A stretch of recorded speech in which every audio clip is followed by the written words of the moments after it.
En un mundo donde la verdad se oculta entre sombras y la historia guarda silencios que nadie se atreve a romper, existen preguntas que aún no tienen respuestas. Hechos inexplicables, desapariciones, conspiraciones y misterios que desafían la lógica humana.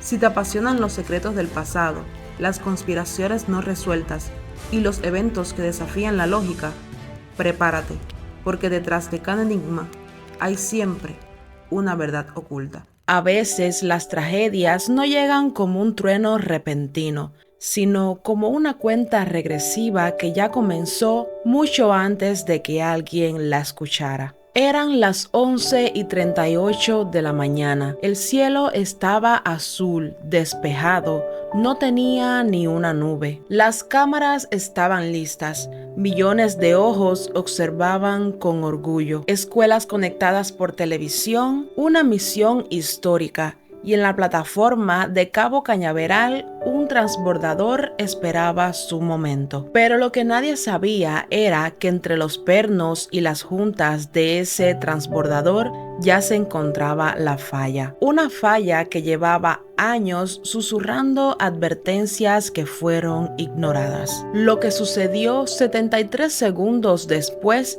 quedaría grabado para siempre en la historia.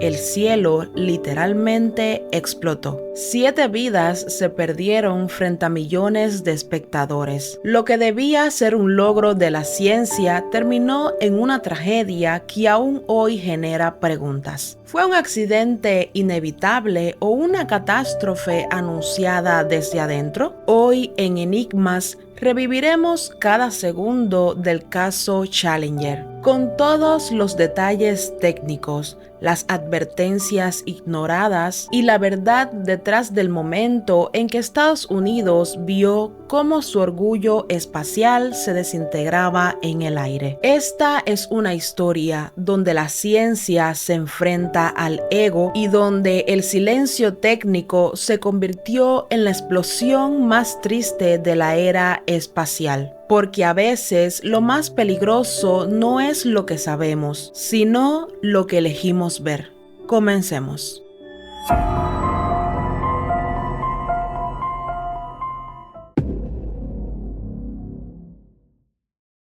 El Challenger no nació como transbordador. Fue creado originalmente en 1975 como un aparato de pruebas estructurales llamado STA-099. Este modelo no estaba inicialmente destinado a volar al espacio. Su propósito era ser utilizado exclusivamente en pruebas de resistencia estructural en tierra y someterlo a vibraciones, cargas extremas y validaciones de resistencia. Ahora, ¿qué significa Structural Test Article? Las siglas ST-099. Cuando la NASA comenzó el programa del transbordador espacial, encargó varios tipos de vehículos, algunos para volar como el Columbia y otros solo para pruebas en tierra. El STA-099, que más tarde se convertiría en el Challenger, fue construido para realizar pruebas físicas que verificaran la resistencia de la estructura a las cargas y tensiones durante el despegue y aterrizaje, y el comportamiento de los materiales bajo tensión térmica y mecánica. Estas pruebas eran esenciales antes de que cualquier transbordador fuera aprobado para misiones espaciales. Después de que el STA-099 completó sus pruebas estructurales, la NASA evaluó el costo de construir un nuevo orbitador desde cero versus la posibilidad de modificar el STA-099. Pero cuando se descubrió que convertirlo en un orbitador completo era más barato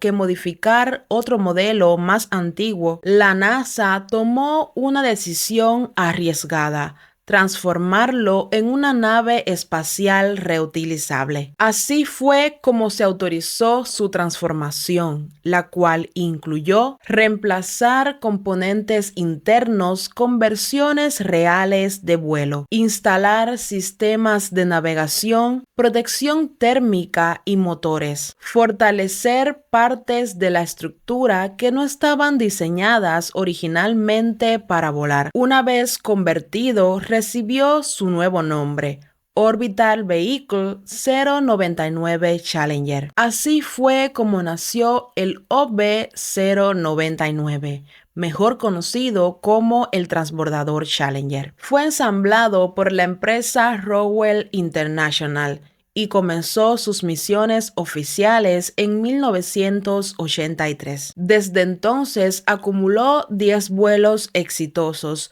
más de 1,000 órbitas completadas y 62 días en el espacio. Pero también tuvo problemas. Era más ligero que su hermano mayor, el Columbia, y también más propenso a las vibraciones. Pese a todo, se convirtió en la nave favorita para experimentos científicos, lanzamientos de satélites y misiones pioneras. Entre sus logros destacan el primer vuelo de una mujer estadounidense al espacio, Sally Ride, el primer afroamericano en órbita, Guion Bluford, la primera caminata espacial hecha por una mujer, Catherine Sullivan, y el primer canadiense en una misión de la NASA, Mark Garneau. Todo parecía indicar que el Challenger era confiable, pero nadie imaginaba que en su 10ª misión llevaría a cabo un viaje sin retorno. La misión, cuya numeración era STS-51L, tenía un objetivo doble, científico y simbólico. Por un lado, transportaría una carga experimental, el satélite TDRS-B, un satélite estadounidense que tenía como misión mejorar las comunicaciones entre los controladores de tierra con otras naves en órbita, y el módulo Spartan 203, una plataforma astronómica que liberaban los transbordadores en órbita y que efectuaban observaciones astronómicas durante algunos días. Posteriormente, el transbordador recuperaba la plataforma y regresaba a la Tierra. Su objetivo principal en aquel momento era observar el paso del cometa Halley, pero lo más importante era lo que sucedía dentro de la cabina. Allí, entre los astronautas, viajaba por primera vez una maestra, Christa McAuliffe, una profesora de historia en una escuela secundaria de New Hampshire. Había sido seleccionada entre más de 11,000 docentes en todo Estados Unidos para formar parte del programa Teacher in Space, un proyecto educativo impulsado por la Casa Blanca y la NASA para acercar la exploración espacial a las aulas. Su misión, dar clases desde el espacio. La presencia de McAuliffe convirtió la misión en un evento nacional. Escuelas enteras siguieron el lanzamiento en directo. Se instalaron televisores en aulas, oficinas y plazas.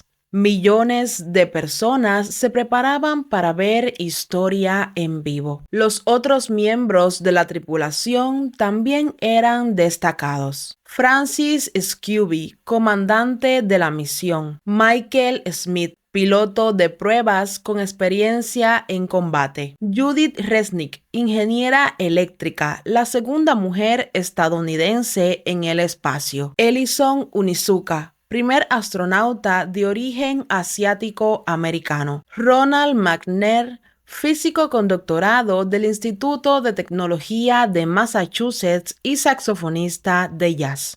Y Gregory Jarvis, ingeniero especializado en sistemas de comunicación satelital. 7 vidas, 7 historias, una misión de 6 días, planeada para realizar 96 órbitas alrededor de la Tierra. Pero lo que nadie imaginó que esa misión duraría 73 segundos. Originalmente se había previsto lanzar el Challenger desde el Centro Espacial Kennedy de Florida a las 2:42 de la tarde del 22 de enero de 1986. Sin embargo, desde el inicio todo fueron retrasos. Primero, la misión anterior, la STS-61C, se había demorado, lo que hizo que la fecha de lanzamiento fuera postergada al 23 y luego al 24 de enero. Luego, el lanzamiento fue cambiado al 25 de enero, debido al mal tiempo en un punto clave del plan de emergencia, una base en Dakar, Senegal, que servía como lugar de aterrizaje si algo salía mal durante el despegue. Entonces, la NASA decide utilizar Casablanca como alternativa, pero esta base no estaba equipada para recibir aterrizajes de noche. Eso obligó a reprogramar el lanzamiento para la mañana desde Florida. Finalmente, se programó para las 9:37 de la mañana del 27 de enero. Pero otra vez surgieron problemas, esta vez con la escotilla de acceso al transbordador. Primero falló un indicador que verificaba si la escotilla estaba bien cerrada. Luego un perno se cayó y bloqueó una pieza esencial. Cuando finalmente lograron solucionarlo, los vientos en la pista de aterrizaje superaban los límites de seguridad permitidos. La tripulación esperó hasta el último momento, con la esperanza de que el viento disminuyera. Pero no ocurrió. Se acabó la ventana de lanzamiento y la misión fue suspendida una vez más. Para el 28 de enero se pronosticaba una mañana extremadamente fría en Florida, con temperaturas cercanas a 1 grado Celsius, justo en el límite mínimo permitido para un lanzamiento. Esa temperatura generó fuertes preocupaciones entre los ingenieros de Thiokol, la empresa encargada de realizar los cohetes laterales del Challenger. La noche anterior, el 27 de enero, se realizó una teleconferencia entre ingenieros y directivos de Thiokol y representantes de la NASA en el Centro Espacial Kennedy y el Centro Marshall. Durante esa llamada, varios ingenieros, sobre todo Roger Boisjoly, insistieron que las bajas temperaturas podrían afectar seriamente el funcionamiento de las juntas teóricas, unas piezas de goma que sellaban las uniones de los cohetes impulsores, conocidos como SRB. Los propulsores de combustible sólido, los SRBS, eran enormes cilindros adosados a los costados del tanque externo. Su función era proporcionar la potencia inicial del despegue. Cada uno de esos cohetes estaba construido en segmentos, unidos por juntas circulares llamadas O-rings, anillos de goma que sellaban el paso de gases calientes. Desde los primeros ensayos en los años 70, varios ingenieros habían advertido que estos anillos podían fallar si se volvían rígidos por el frío. La empresa contratista responsable, Morton Thiokol, sabía que las juntas eran sensibles a bajas temperaturas. De hecho, ya se habían observado fugas de gases calientes en vuelos anteriores, pero no se les dio importancia. Su advertencia fue clara: no sabemos si estas juntas van a sellar correctamente con este frío. Lo más preocupante era que estas juntas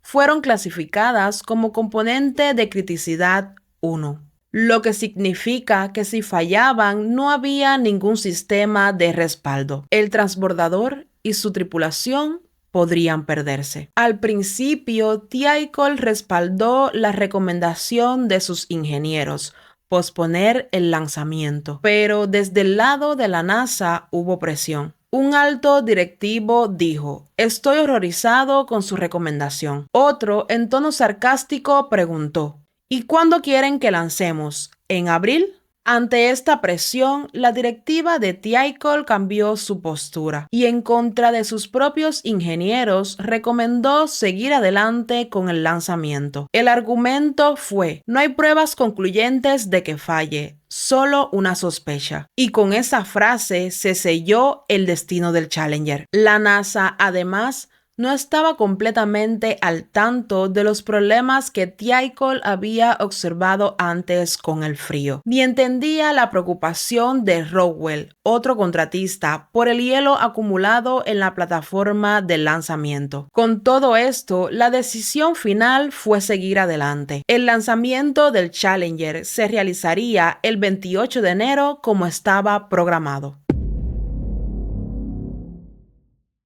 Florida no suele amanecer helada, pero el 28 de enero de 1986, la temperatura en el Centro Espacial Kennedy descendió a -1 grado Celsius. Sobre la plataforma de lanzamiento 39B, el hielo cubría las tuberías, las válvulas, los tanques y las paredes del transbordador. Era la mañana más fría en la que se intentaría un despegue de la NASA. Sin querer, el equipo antihielo del Centro Espacial Kennedy apuntó una cámara infrarroja hacia uno de los cohetes laterales y detectaron algo preocupante. La temperatura de una de sus juntas era de -13 grados Celsius. Aunque se pensó que esto se debía al aire frío que salía de una válvula del tanque de oxígeno, el dato fue registrado solo como información de ingeniería. No se informó oficialmente, ya que la temperatura de los cohetes no era parte de los criterios que podían cancelar un lanzamiento. Para que te des una idea, esa mañana hacía entre -2 y -1.7 grados Celsius, mientras que el lanzamiento más frío hasta ese momento era con 12 grados Celsius. La diferencia era enorme. Aunque el equipo estuvo trabajando toda la noche retirando el hielo, los ingenieros de Rockwell, la empresa que construyó el transbordador, seguían preocupados. Desde sus oficinas en California, al ver la cantidad de hielo en las transmisiones en vivo, quedaron horrorizados. Su temor era que durante el despegue el hielo se desprendiera y golpeara las baldosas térmicas que recubrían al Challenger, lo que podría dañar seriamente la nave. El director espacial de Rockwell, Rocco Petrone, junto a su equipo, consideraron que el lanzamiento no debía realizarse. Incluso se lo comunicaron a sus representantes en Cabo Cañaveral. Sin embargo, en una cadena de comunicación poco clara, la preocupación no se transmitió con suficiente fuerza. El director de la misión, Arnold Aldrich, en Houston, decidió seguir adelante. La preocupación era evidente, pero el lanzamiento ya se había pospuesto 4 veces por problemas técnicos o meteorológicos. Había presión y solo se hizo un pequeño cambio. Se pospuso el lanzamiento 1 hora para que el equipo hiciera su última inspección. Tras esa revisión, donde se vio que parte del hielo ya se había derretido, se autorizó finalmente el despegue del Challenger a las 11:38 de la mañana, hora del este. Políticos, medios de comunicación, funcionarios de alto nivel e incluso el presidente Ronald Reagan esperaban que la misión saliera adelante. Su agenda incluía una misión especial al vuelo durante el discurso anual del Estado de la Unión, por lo que no querían más retrasos. La NASA tenía motivos para acelerar, pero había un problema que no podían ignorar. Un problema técnico que venía desde 1977 y que ahora, a temperaturas bajo cero, se volvería mortal.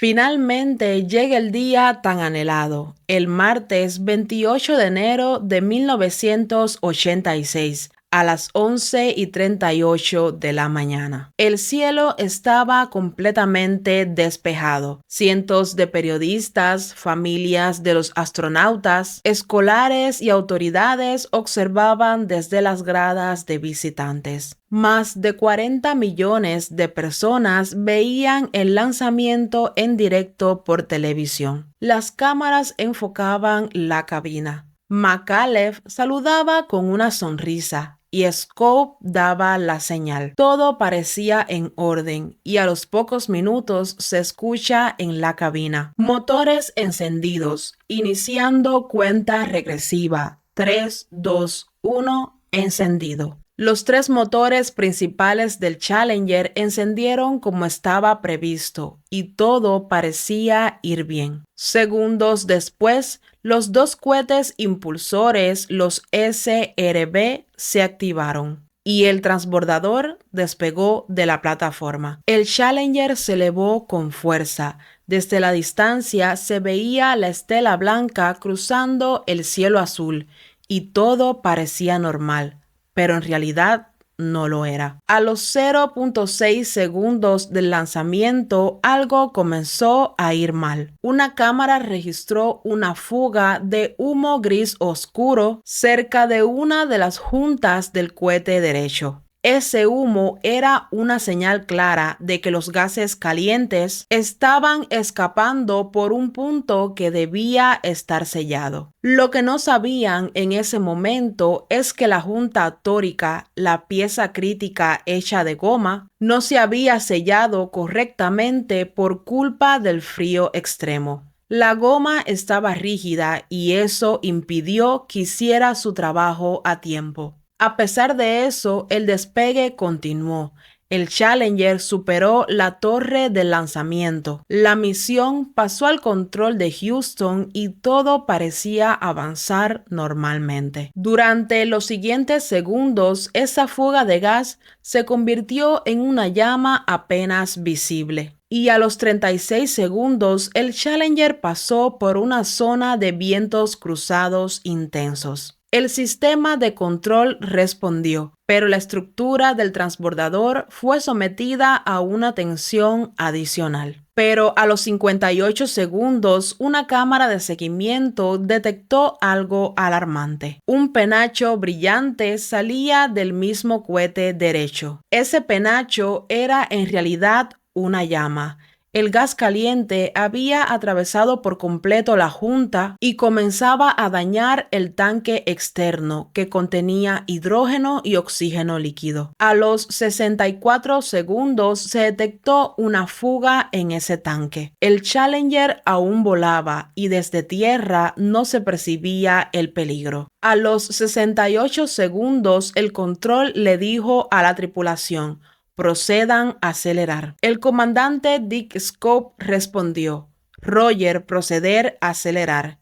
Y esa fue la última comunicación recibida desde la nave. A los 73.124 segundos sucedió lo inevitable. El cielo explotó. El cohete derecho, debilitado por la fuga, se separó parcialmente y golpeó el tanque externo. El tanque se rompió, liberando enormes cantidades de hidrógeno y oxígeno. En una fracción de segundos, el Challenger fue destrozado por fuerzas aerodinámicas que superaron por mucho lo que la nave podía soportar. Una bola de fuego iluminó el cielo.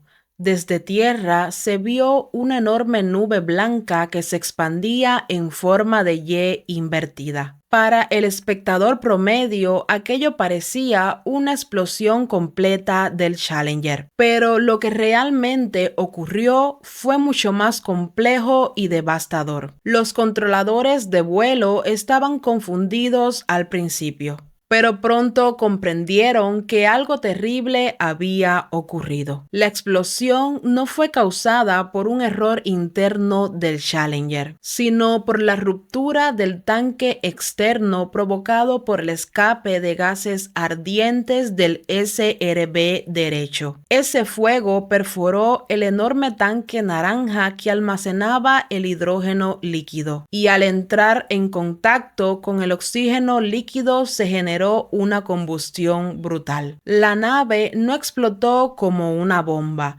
Lo que ocurrió fue una ruptura estructural masiva que desintegró el orbitador en pleno vuelo. Las fuerzas aerodinámicas fueron tan extremas que desgarraron el vehículo en varias piezas. El RSB izquierdo, al quedar suelto, siguió volando sin control, hasta que fue destruido manualmente por el sistema de seguridad a distancia. En solo segundos, el cielo azul se llenó de fragmentos blancos cayendo al océano, pero la cabina de la tripulación no se destruyó de inmediato.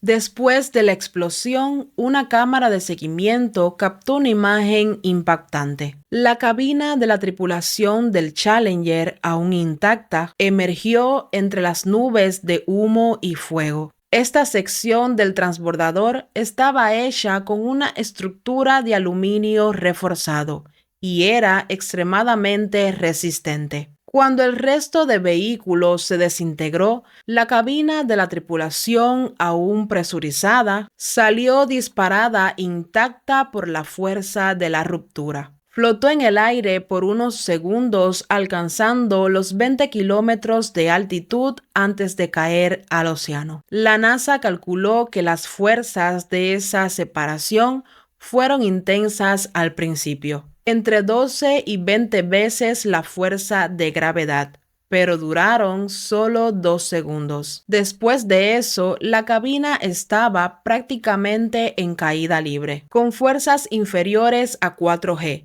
lo cual no habría sido suficiente para causar la muerte inmediata o lesiones graves por sí solas. En su interior, los 7 astronautas estaban sujetos a sus asientos. No había forma de escapar. El transbordador no contaba con un sistema de eyección o emergencia real. Se estima que la caída duró más de 2 minutos y medio, tiempo suficiente para que varios miembros activaran sus tanques personales de oxígeno, lo cual demuestra que al menos 3 de ellos sobrevivieron a la explosión inicial. Los nombres confirmados que activaron sus equipos fueron Michael Smith, piloto, Judith Resnick, especialista de misión, y Ellison Onizuka, especialista de misión. Esto indica que algunos de ellos estaban conscientes durante la caída libre. Pero había un problema grave. Los dispositivos personales solo proporcionaban aire, no presión. Y a esa altitud, si la cabina perdió presión, algo que no se pudo confirmar, el tiempo de conciencia útil era de apenas segundos. Esto lleva a una de las preguntas más difíciles sobre la tragedia. ¿Los astronautas estaban vivos después de la explosión? La respuesta más honesta es que no se puede saber con certeza. Pero al final, el resultado fue fatal. La cabina impactó contra el océano a más de 330 kilómetros por hora. La desaceleración fue brutal, más de 200 veces la fuerza de gravedad. Ninguna estructura ni cuerpo humano podría haber sobrevivido a eso. La fuerza del golpe fue brutal. No hubo sobrevivientes. El impacto fue el que finalmente provocó la muerte de la tripulación. El país despertó con un nudo en la garganta. La explosión del Challenger no solo fue una tragedia para la NASA, sino un golpe para toda la nación.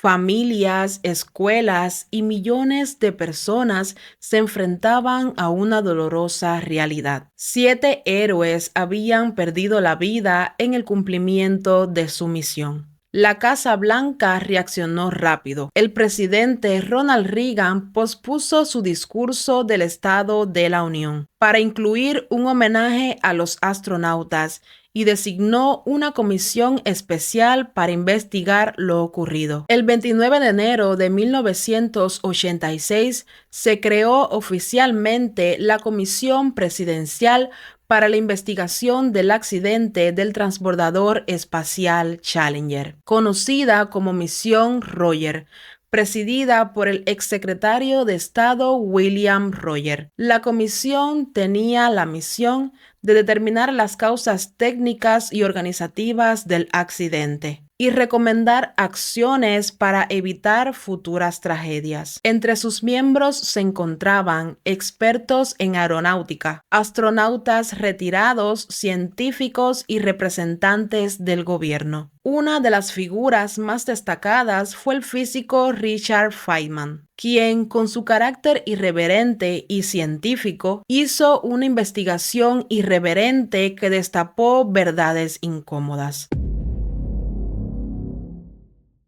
En los primeros minutos tras la explosión del Challenger, el director de rescate del lanzamiento de la NASA activó el protocolo de emergencia. Durante la primera semana, el Departamento de Defensa de Estados Unidos, en coordinación con la NASA y los guardacostas, lideró una de las misiones de búsquedas de superficie más amplias en la historia de esta institución. La Marina de Estados Unidos y equipos especializados de la NASA recuperaron cientos de fragmentos del transbordador, esparcidos en el fondo del Océano Atlántico. Entre ellos, la cabina principal con los restos de los astronautas. La búsqueda fue titánica. Se cubrieron más de 1.600 kilómetros cuadrados de océano y se utilizaron sonares, buzos, submarinos a control remoto y tripulados. El 7 de marzo, buzos del buque USS Preserver localizaron lo que parecía ser el compartimiento de la tripulación. Al día siguiente se confirmó que se habían encontrado los restos de los 7 astronautas y el 9 de marzo la NASA hizo el anuncio oficial. Finalmente, el 29 de abril de 1986, los restos humanos identificados fueron devueltos a sus familias. El 20 de mayo, los no identificados fueron enterrados en el Cementerio Nacional de Arlington. El 1 de mayo, tras analizar las partes recuperadas, se obtuvo suficiente del cohete acelerador derecho para determinar las causas del accidente.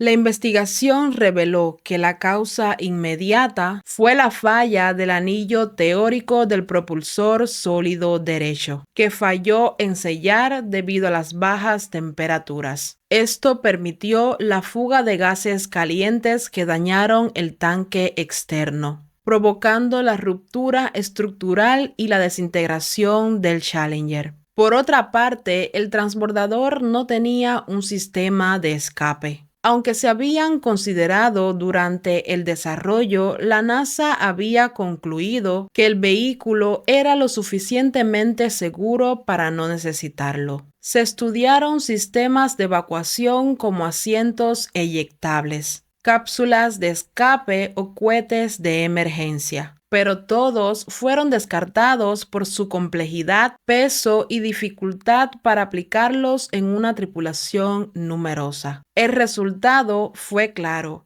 El transbordador no tenía forma de salvar a su tripulación en caso de un fallo como este. Pero lo más grave no fue solo la falla técnica, fue la cultura interna de la NASA y sus contratistas. Documentos y testimonios evidenciaron que desde años antes, ingenieros habían alertado sobre el riesgo de lanzar en temperaturas bajas. Estas advertencias no fueron escuchadas por la presión que tenían para mantener el calendario de lanzamiento. La comunicación interna era deficiente y la gestión de riesgos insuficiente. Morton Tickle cambió su recomendación negativa a positiva tras una reunión con directivos de la NASA. Richard Feynman hizo una demostración simbólica y clara. Sumergió un anillo teórico en hielo y mostró cómo perdía su elasticidad, poniendo en evidencia que el frío afectaba el sellado. El Challenger fue una tragedia que marcó para siempre la historia de la exploración espacial. Y aunque sus 7 tripulantes se perdieron, su memoria nos recuerda que en la ciencia, como en la vida, la seguridad nunca debe darse por sentada. La NASA suspendió todos los vuelos del transbordador por 32 meses. Se rediseñaron los propulsores sólidos para mejorar las juntas y evitar filtraciones. Se implementaron nuevas políticas de seguridad, mejor comunicación interna y revisión rigurosa de riesgos. Se construyó un nuevo transbordador, el Endeavour, para reemplazar al Challenger. Pero quizás la lección más importante fue que por primera vez la exploración espacial entendió que la presión política y el deseo de éxito no pueden estar por encima de la seguridad humana. La tragedia del Challenger no solo fue la pérdida de 7 valientes exploradores, sino el reflejo de un error humano mucho más grande. La decisión consciente de ignorar advertencias, de priorizar la apariencia y la prisa por sobre la seguridad y la verdad. Nos recuerda que la ciencia, por más avanzada que sea, siempre dependerá de la integridad y el valor de quienes la manejan. Porque no basta con tener tecnología. Hace falta humildad para escuchar las señales que a veces vienen en susurros. Este desastre no solo fue una falla técnica ni un accidente fortuito. Fue el resultado de decisiones humanas, de silencios cómplices y de prioridades mal colocadas. Nos enseña que en la búsqueda del progreso, la seguridad y la verdad no pueden negociarse ni aplazarse, que cada alerta, por pequeña que parezca, debe ser escuchada con atención y respeto, porque en el espacio no hay segundas oportunidades y en la historia quedan las huellas de quienes pagaron el precio más alto. Si esta historia te hizo reflexionar, te invito a suscribirte y activar la campanita, porque aún quedan muchas más historias que esperan ser contadas y muchos secretos que siguen flotando allá afuera, entre las estrellas y el silencio. Muchas gracias.